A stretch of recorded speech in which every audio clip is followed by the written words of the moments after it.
Gemini, a cryptocurrency exchange, and Genesis Global Capital, a bankrupt cryptocurrency lender, have filed a petition to dismiss the SEC action linked to their joint venture product, Gemini Earn. The SEC lawsuit charges the firms with offering yield-bearing instruments to their customers and that, as such, these products are securities offered for sale without the requisite registration with the relevant authority.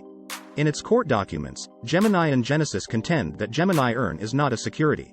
The firms argue that the transactions effectively amounted to loans.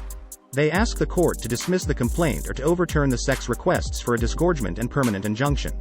Gemini says the SEC case is ill-conceived. In a post directed at Earn users, Gemini criticized the SEC case as being ill-conceived, clarifying that Gemini, not Genesis, was responsible for the Earn program's customer-facing aspects. Due to Genesis bankruptcy filing following the SEC's lawsuit in January, withdrawal rights for Earn users were restricted during mid-November 2022. Gemini responded by submitting a claim to seek the recovery from Genesis of about $1.1 billion in assets for 232,000 Earn users. To establish a reorganization and settlement agreement, Gemini and Genesis parent firm, Digital Currency Group, DCG, are negotiating through a mediator. Further, Gemini and other creditors are working together on an amended plan of reorganization to ensure the best outcome for Earn users. This is despite the fact that a preliminary agreement from February has not been finalized yet. Representing Gemini, Jack Bauman, founding partner of JFB Legal, criticized the SEC's case, claiming that it made it more difficult to compensate Earn users and made it harder to recover assets from the Genesis bankruptcy. Lending arrangements are not securities.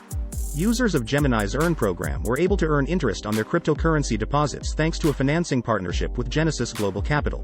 The corporation emphasized that the contracts were not offered on a secondary market.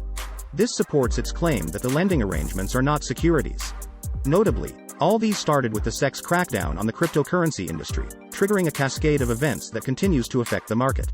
In the enforcement action against Genesis and Gemini, SEC Chair Gary Gensler, who is reported to have tried landing a job with Binance, emphasized the necessity of compliance with securities laws, emphasizing the significance of safeguarding investors. However, the bankruptcy of Genesis's lending arm has further complicated the process of compensating Earn users, with Genesis's parent company missing a $630 million payment. Gemini and Genesis have filed a request to dismiss the action in keeping with their prior promise to challenge the SEC's claims. Tyler Winklevoss, a Gemini co-founder, described the action as a manufactured parking ticket, and voiced faith in their ability to defend themselves. The court's ruling will greatly influence the future of the legal procedures and potential outcomes for Earn users on the motion to dismiss.